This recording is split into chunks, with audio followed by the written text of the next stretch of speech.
name is Chef Swole, and we are on a mission to defeat Elden Ring from start to finish using all 411 unique weapons that the game has to offer.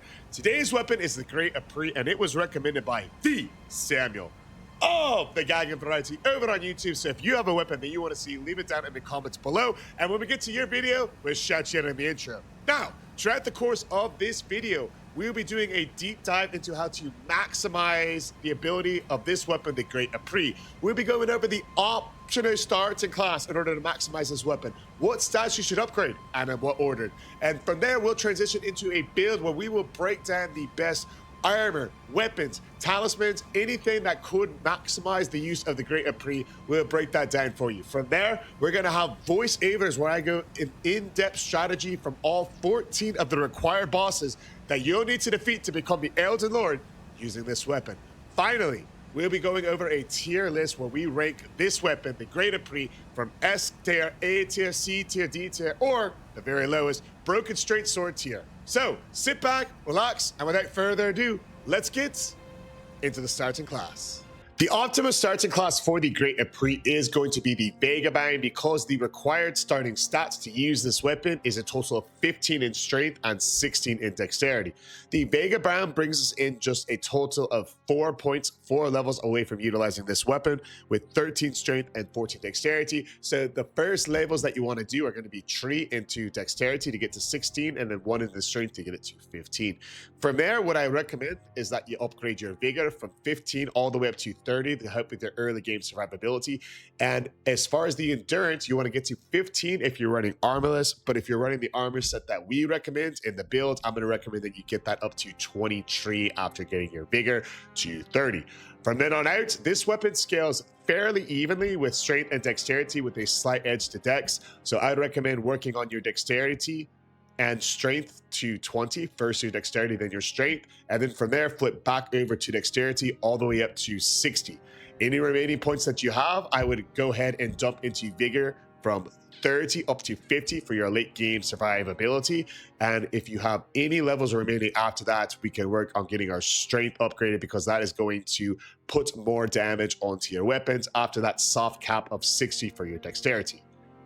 Now that we've gone over this optimal start to build and the stats to upgrade and in what order, let's take a look at the actual build itself. Now that we've gone over the starting class, let's get into the actual build that you will be running when beating the game from start to finish with the Great Epee. First things first, the dual moveset with the heavy thrusting sword is much better DPS compared to the single variant. So you're gonna get one of these Great Epees in each arm in order to maximize this weapon. Next things next, as we're playing through this weapon, you'll notice a couple things right off the bat. For talismans, we want to make sure that we have the Lord of Blood's execution activated, which is going to give us bonus damage of 20% for 20 seconds whenever there is blood activated. And blood is going to be activated at the start of every fight, because on both of our swords, we have the Sudoku Ash of War equipped. Proccing that is going to buff your physical damage as well as increase your blood stack buildup on these weapons. The Lord of Blood's execution talisman coupled with the white mask is going to give you a 30% damage buff at the start of every single one of the fights. Now, from then on out, we are going to be rocking the consecutive hit talismans. That is going to be the Rotten Winged Insignia as well as Millicent's Prosthesis. These, combined with our Thorny Cracked tier, which will also be in our Psychic Flask, I'll add it in right now to show you the example, are going to all work together in order to get bonus damage whenever you're hitting the opponent consecutively. This is key because, as you see with this moveset right here, we have a very long reach because it's a thrusting sword. And we're able to get 6 attacks off in less than 3 seconds, making it a key way to boost your damage. The last talisman will be the Dragon Crest Great Shield, and that'll just be for us to be able to trade hits with enemies as needed in order to get off those consecutive hits and buff up the damage. Now, the other Psychic tier, let's have the Green Burst tier equipped, because whenever you're spamming these attacks with these weapons, it's going to be a very intensive cost to your stamina. So for that reason, we want to have this equipped in order for our stamina to be recovered. Now, as far as the rest of the builds in the armor, what I would recommend is Rakisha's armor set. The 3 of these pieces, the legs, the gloves, and the body, will give you a 6% damage increase altogether. Now that we know what it looks like, let's take a look at it in practice. So before you get into a fight, you're going to go ahead and drink your Psychic Flask. You're going to equip your left-handed weapon in two hands by pressing down the Y button and the left trigger, activate the Ash of War, and then you're going to do the same on the other. So you'll notice as soon as the Ash of War updates, we see that blood sign right below our stamina. This means that our blood buff is activated and we are ready to start hitting consecutive hits on enemies. And you see right here, the blood pops. He tries to roll away. He doesn't get far due to the reach of this weapon, and the NPC gets absolutely annihilated before he gets a chance to get going. Now that we've had a breakdown of the build and what it does on a random NPC, let's see it in action against the 14 mandatory bosses, starting with Margit. When facing Margit with the Great Epee, you're going to need to keep 3 main tips in mind in order to be successful. Tip number 1, you need to apply your buffs before you get into the arena. This way, you're going to ensure he's not going to get any free shots at you right from the jump when you're putting Sudoku on your weapons. The next tip is utilizing the buff of Sudoku. You immediately have your White Mask and your Lord of Blood's Execution activated, and this is going to allow you to start the fight with an increase of 30% damage. With that being said, tip number 3 is going to be stay extremely aggressive on this boss because that buff is only going to be activated for the first 20 seconds of the fight. If you follow these 3 tips, 1, 2, and 3, performing your buffs before you enter the arena, utilizing those buffs to get a massive 30% damage increase, and staying on top of the boss before the 20 seconds of the buff runs out, you're going to have great success as we did in this clip. With all that being said, the overall difficulty rating of fighting Morgott with the Great Epee ends up being just a 1 on 10. Let's continue into Sternberg Castle and the next boss, Godrick. When using the Great Epee to defeat Godrick the Grafted, you want to hone in on his major weakness, his ability to bleed. Now, every time we get a blood proc when fighting this boss, he's going to get a chunk of his health gone, and we are going to utilize the White Mask and the Lord of Blood's Execution with this weapon in order to chip away his health in an extremely fast manner. Now, the major thing to remember when utilizing the Great Epee with this boss is that we need to stay aggressive with him in order to keep those talismans up. You see us in the clip here below going over the strategy as we enter the boss arena, and that is, of course, to activate your Sudoku before entering and keep the pressure on him the entire time. So as we prepare to enter the arena, into Godrick, and the cutscene plays, we are going to immediately charge him because we know we are on a timer with these buffs activated. He starts his axe drag attack, and we are immediately able to start wailing on him. You see 2 hits right from the start to start getting it up, a jump attack, and this is the exact reason why we have the Dragon Quest Great Shield equipped. Here, you might be in a bit of trouble. You see the boss going into a wild frenzy, and when he does that, in order to overcome it, you are going to have to beat a retreat, stop your onslaught, and then only come back when you have an open window. One of those open windows is going to be when he does his ground slam attack, allowing you to jump over the slam and punish the boss like so. However, when he transitions to second phase, he is going to teleport across the arena and start breathing fire at you, allowing you to close the distance quickly and finish him off before the fire hits you. Utilizing these tips and tricks, the overall difficulty rating of Godrick using the Great Epee is only a 1 out of 10. If you don't do this one tip when fighting the Red Wolf with the Great Epee, you're going to be at it all day long. So the trick to remember with the Red Wolf of Radagon is it is an extremely melee boss that does lots of damage, making it a glass cannon archetype. In order to defeat bosses with a glass cannon archetype, ones that are very fast and hit very hard, but are a little bit low defense, you have to find the open windows and take advantage of them. Right here, you see when he does his sword slam down, you have an open window of guaranteed attacks in order to successfully take the boss down. A couple of these windows will appear throughout the fight, such as that downward sword slam and his left, right, up sword slam. If you target those 2 windows especially, you're not going to have the trouble that you would normally have with the boss that is this mobile. Using those tips, taking down the Red Wolf, taming it, if you will, is only going to come in at a 2 on 10 difficult. Let's head upstairs to Rennala, the Moon Queen.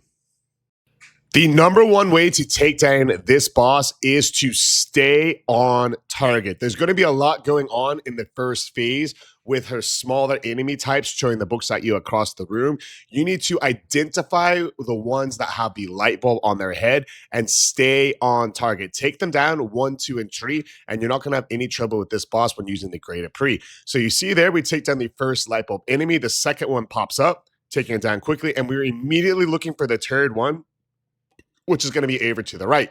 Now, when this boss drops, it is imperative that you take her down in one launch, because if she gets back up there, she is going to get a lot more moves, which is going to make your time in the lands between very disappointing. So take her down in the first try by keeping that blood buff activated and attacking her relentlessly, utilizing the Rotten Wind Insignia and Millicent's Prosthesis. When second phase starts, you want to immediately charge her, because your buff of blood in phase 1 will still be active. Whenever you can get a damage buff of 30%, you have to take advantage of it.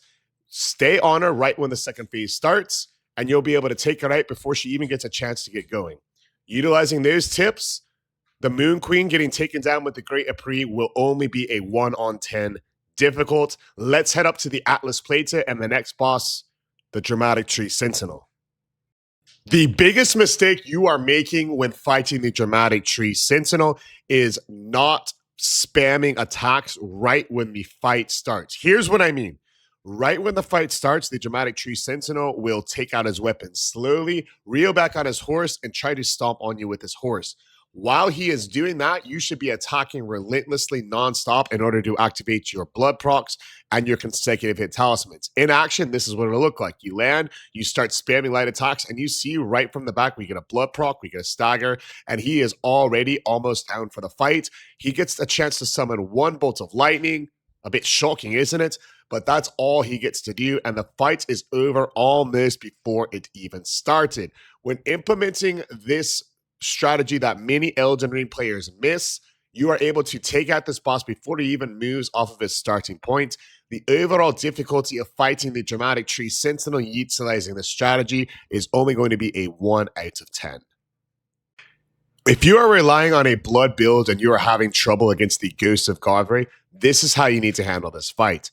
Now, keep in mind that the Ghost of Godfrey is a ghost enemy. He does not bleed, so if you're using a blood weapon like the Great Epee, you are not going to get a chance to make this boss bleed. Because of that, you're going to instead want to focus on racking up your damage by getting off consecutive hits, utilizing the Thorny Croc's Tear, Millicent's Prostate, as well as the Rotten Weeds Insignia. So you'll notice we aren't spamming any attacks but the light attacks. The reason for that is the Ghost of Godfrey has a very quick punishing window where if you try to get a bunch of these hits in a row, if you try to be greedy, you are going to immediately get punished. So what you want to do is stay on the boss's left hip, which is going to be the right hip as you're looking at him, dodge to the punish, poke with 1 light attack, dodge to the punish, poke with 1 light attack, left, right, and you get behind him, you're going to bait out the boss jumping away from you, which is going to let you jump over the spikes and punish.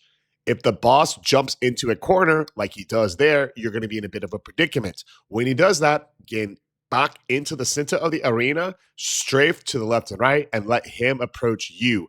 This will ensure that you don't get stuck in the corners and have another frustrating defeat to the bleedless Ghost of Godfrey. You see here, we're backing away, we're keeping him in the center of the arena, and now when he does fall up his axe stream, we dodge through it, we're right on his hip, he jumps away from us, we jump over the spikes, we dodge the punish, we dodge the quick hit, and then we are able to dodge the swing, and a quick punish is in suit. When he does the spikes, you want to end up on that hip that we mentioned earlier. Again, that's that left hip or right as you're looking at him, and you're able to quickly poke him with your Great Epee. So we always want him to be in a state where he is running away from us, and we are triggering that quick jump attack, and that's light 1-2 hits, because enough of those back and forth, as you see here, that red on our character means that the consecutive hits are activated and we're getting a bonus damage. When he does this attack here, we're able to roll through it and again get a quick poke in him, roll through the axe dodge, and finally finish him off with another light attack. If you're having a trouble with your blood build with this, it's time to drop the bleed, stick with the quick attacks, and you're going to have an easier time at it. Still though, even with these tips and tricks, the fight is going to be harder than the average one so far, as you have to stay in that loop for quite a bit. The overall difficulty is going to end up at a 5 on 10. What you are doing wrong when you fight Margit is being far too cautious. A lot of people see his very eye-catching moveset, dazzling, jumping all around you, throwing holy items from one side of the field to the next. And in all reality, what you need to do when fighting this boss is to focus on the two major guaranteed windows of damage. The first one is going to be when about a quarter of his health is down. He is pre-programmed into doing his Swords of Revealing Light attack, where he will put these swords up in the air and down around him. When he does this, you're able to spam him for 2, sometimes as much as 3 attacks for free. The second guaranteed window is going to be when he transitions over into phase 2. As you see right here, he is transitioning to phase 2. And because he has not done his Swords of Revealing Light due to the massive blood proc, we know that the swords are coming right now. This is going to allow us to start poking him with the Great Epee, getting another blood proc, and finishing him off before he gets a chance to get started. Utilizing these tips with the Great Epee, Morgott is going to be a piece of cake. As you see, the overall difficulty is only a 1 on 10. Let's head up to the mountaintops of the Giants. If you are like most people, the Fire Giant's massive health pool and long swinging attacks really mess up your timing and make the fight start over again and again and again. Luckily, when fighting this boss with the Great Epee, you're going to have a few advantages that other weapons don't have, namely the reach of this weapon and its ability to have the bleed on it. You see right from the start, the Fire Giant is trying to run away from us, but the reach of this weapon allows us to get in several consecutive hits, proccing off one blood block. As he rolls away from us, we get another hit on him. When he does roll away from you, you want to hop up on your horse and chase him down. Notice his health. His health is already down over 30%. We've taken a third of the damage, and that's including another blood proc that just happened. When phase 2 starts, it is going to be absolutely key to immediately pop Sudoku again. When the blood loss comes up, you see our blood buff has been activated. When he puts his hands down, now we're able to attack him with the massive 30% damage buff, taking away an additional 20% of his health. Almost always, the Fire Giant is going to start phase 2 with his Volcanic Eruption attack. However, if you get caught off guard like we did there, it is important to have the horse's summoning whistle ready and at the least to use. Hop on the horse, dodge the fire, and he will then go into his Volcanic Eruption. If he does go into his Volcanic Eruption at this point, one thing you can do is take advantage of that and reapply your buffs as we did here. The Fire Giant will then be programmed to put down the fireballs, the trackers, which is going to allow you to set them off en route to him, so you don't have to worry about them coming up. Hitting him 4, 5, 6, 7 times, proccing yet another blood proc, and he is about 1 hit from death right here. The Fire Giant will take some wild swipes at you, but this is going to open him up for another quick hit of the Great Epee, and he is about 1 hit remaining from here. We're able to finish him off with 1 last blood proc. If you are like most people and you struggle with the Fire Giant, just use these tips in order to take him down, and you see here he was only able to hit us 1 time throughout the duration of the fight. Using these tricks, the Fire Giant will go down rather easily using the Great Epee, and the overall difficulty is only going to be a 2 on 10. The Godskin Duo is most people's hardest boss fight, especially when using a heavy trusting sword. But with this strategy, it is going to go from the hardest to one of the easiest. Reason for that is, as soon as the fight starts, we're going to cross the arena and focus on the round Godskin. How these bosses are programmed to work is that the moment you hit either one of them, they're going to be extremely aggressive, as in following you around the arena very quickly until you deplete their health bar and they respawn in.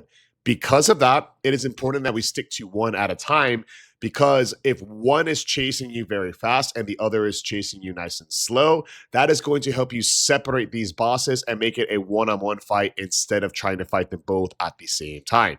You want to take advantage of some guaranteed windows. As you see, we're spamming our light attack here, and we are able to take down the round Godskin before he gets off into his second phase attack. Now we have a true one-on-one fight with the skinny Godskin on us, and we attack him 1 time to aggro him. You see how fast he's approaching us now. From here, we're going to only attack guaranteed windows. We're looking for a fireball. We're looking for when he pulls the bell out to bring back his friend. All of those are going to be good to go. And right here, he should start up the bell. And once he does, that is our trick and our key to just start hammering light attacks. You see the blood pot goes down, the round one comes out, and we are still in a one-on-one fight. However, if you are in just a one-on-one with the heavy one, his health is a lot higher than the skinny ones. So it might not be as easy as it sounds, but what you need to do when he goes into his second phase transition is make sure you're in a position to get some hits off on him. If he does do his roly-poly-oly attacks, sometimes it is best to just tank it to one time, as we did there, because if he hits you and he goes into his animation where he's nonstop rolling, you can lose immediately. So taking one hit, finishing him off could be all that it takes to get a successful victory. Following those tips and tricks, the Godskin Duo will go down in a piece of cake. The most important part about the Malkeith fight that you are missing is that this boss is very weak to bleed. In second phase, he's going to be hopping around and doing all kinds of crazy stuff, but none of that is going to matter if you're able to proc those blood procs on him, and watching this is going to help make sure that you do that. In phase one way to build up his blood proc status is to only use light attacks and run away whenever he does his ground slam attack. Dodge to his rocks, and one quick punish here lets you back up, heal if he does the rock throw, heal off the damage here if you're having a tough drop at it. And one of the best parts about Malkeith is if you just have really rotten luck right at the start, you can get behind some pillars and get a quick temporary leave of recovery and go back immediately on the assault. So here is going to be one of his guaranteed windows of play. He's going to go left, right, and swing at you, stick a sword on the ground, you dodge right through it, break him off once. When he runs away from you, this is a good time to get behind a pillar and reapply your buffs. When you do that, you want to press one of the swords in your left hand using Sudoku, put the other one in your right hand, applying Sudoku, heal back up, and make sure you get right back into the fight. So utilizing this is going to make sure that right when phase 2 starts, we're able to have a blood buff activated. We're going to go dodge to the rocks, quick attack, follow up his attack here. You'll see we use one of our last potions right up into the rocks, allowing us to trigger another blood proc. We'll jump over his attack, getting one more in here, going to second phase. When second phase starts, we're going to take 2 steps to the right, 3 steps back, baiting out his horizontal slash and vertical overhead swing. When he's doing that, you'll notice we just went to pound cake on his HP. Concentrating on that, we're able to get a blood proc off. That's 1. We're able to get a follow-up hit on him when he does the roar. That's 2. And his double swipe attack will be his last move because we dodged that for the victory. Overall difficulty with the Great Epee of 4 on 10. We all have been stuck at Gideon the All-Knowing as he spams magic attacks. And just like you, I was stuck here as well. However, this tip will ensure that you not only get past him, but you get past him on his first try. On the very first time you enter Gideon's arena, he is not immediately debuffing you and buffing himself. He is waiting on you to enter so he can chat you up and speak a little Japanese. When he says, I need you to come, you're able to immediately start wailing on him, and you see we get off 6 hits, a blood proc. He tries to get away, and we finish him off before he gets a chance to finish his first sentence. This ability to stay aggressive and stay on him with constant attacks absolutely trivializes the Gideon fight. The reach of the heavy trusting sword, the Great Epee, makes sure that even when he rolls away, he gets caught with a poke. The blood proc pops off, finishing off chunks of his health before he can heal. And if you follow this tip, you will not be like other players stuck on this boss. The overall difficulty is an easy 1 on 10. Harder bosses are to come. Let's see one of them now in Godfrey. If you follow these 3 tips, the Godfrey fight for you will be absolutely trivialized. When you enter the arena, you can quit out and enter it back in, and now you will be starting far away from Godfrey, the first Elden Lord. This is going to allow you to prop one of your buffs inside the arena, and that's going to be tip 1. Quit out, come back in the arena, proc a buff when in the arena to ensure that your buffs last the entire time. Tip number 2 is going to be in first phase only. You want to stay at his left hip. That's going to be his right hip as you're looking at him. This boss has a very wide arsenal of attacks, and if you stay on his hip pockets, again, that left hip right as you're looking at him, you will limit his arsenal of axe attacks in half. When you're on his right, he's going to do a quick downward slam, followed up by jumping away from you, stomping on the ground, and we can punish that by jumping up. And when you jump over the spikes, you're able to follow that up with a jump attack, as we did there. In second phase, he's going to start off the fights with a grab, dodge to the grab, get some pokes in, and continue on into the fight. When he does the ground and pound attack, you're going to have to try to choose your battles. Jump over the spikes, dodge to the grab, and get behind him and starts poking at this boss. We're looking for blood procs and we're looking for staggers here. And when he does this, we're going to be able to eventually get in enough consecutive hits to proc blood. Once you proc blood one time on second phase, he is going to get into his animation where he does a double ground slam, allowing you to easily finish off the boss. If you utilize these true tips, Godfrey is going to be God Was. First Elden Lord is going to go back into retirement, and ye are going to head on to face Radagon and the Elden Beast. Even though Radagon does not bleed, if you are able to pop Sudoku before the boss fight starts, that will allow you to get a massive boost of damage on him when the fight starts, because you yourself will be the cause of the bleed, meaning the white mass is activated as well as the Lord of Blood's execution. Only the first 30 seconds of this fight will that be activated, so it is imperative that right when you enter the arena, you charge him down and you start wailing on him with multiple successive attacks. So you see, we enter, we immediately go for the jump, we follow it up with another, we follow it up with one more. He's going to attack us now, letting us follow it up with a fourth jump attack, swing, miss. During his Holy Slam attack, if you're not able to dodge through it, you are able to hit him with another jump attack, and that follow-up dodge will bring him into the parts of the fight where he will jump. When he does jump, you want to jump over his stomp, punish him with the jump attack of yourself, and that will break his stance, allowing you to get a free critical strike and another jump attack off. Now, one of the guaranteed windows of this boss is going to be when he does that holy damage. So even if you have to take a fight or two, a hit or two in this fight, it is going to be well worth it, because he will soon go to his triple slam attack, as we see here. One slam, two slams. Now we're going to be able to get another attack in, follow him around, dodge to that last one, get another jump, and he's going to be very close to getting stance broken. If you do get greedy, be ready to dodge, because as you see there, he is going to teleport and make sure you have a bad time. Too little, too late for Radagon, as we are able to get him with a final jump attack, getting the critical strike and finishing him off. Very important, right before the Elden Beast pops Sudoku, so that 30% buff is active again. Difficulty of Radagon with the Great Epee is only going to be a 2 on 10 utilizing that strategy.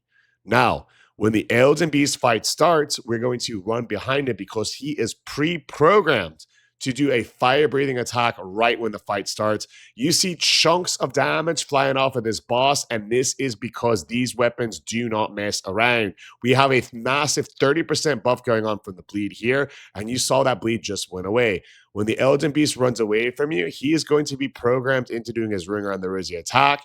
We didn't get it triggered that time. He's decided to do his melee, but we know it's coming.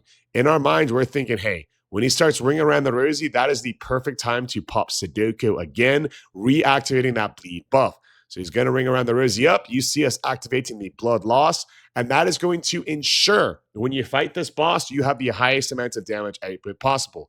Do a 180, run straight forward, and the Elden Beast will appear in front of you, ready for you to swing at him with more jump attacks.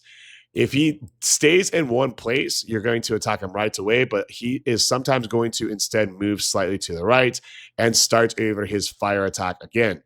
If he does that, it's great news for us. We can get right back on his tail, hit him with another couple jump attacks, and he will trigger a melee attack. When he does his melee attack, you need to dodge left, right, dodge the body slam, and that is going to be 2 more guaranteed windows of jump attacks. You see the boss is staggered. We're able to get more jump attacks off, and we go for a third, a fourth, and finish off the Elden Beast before he even gets a chance to do the Elden Stars a single time. Now, the Great Epee might not cause bleed on these bosses, but if you cause bleed on yourself, you're going to still pop the damage buff up. The 30% will take you the way. Utilizing that strategy, the difficulty with the Elden Beast was only a 2 on 10. And now that we've gone over the mandatory 14 required bosses to become the Elden Lord with the Great Epee, let's take a look at the tier list and see where this weapon ranks.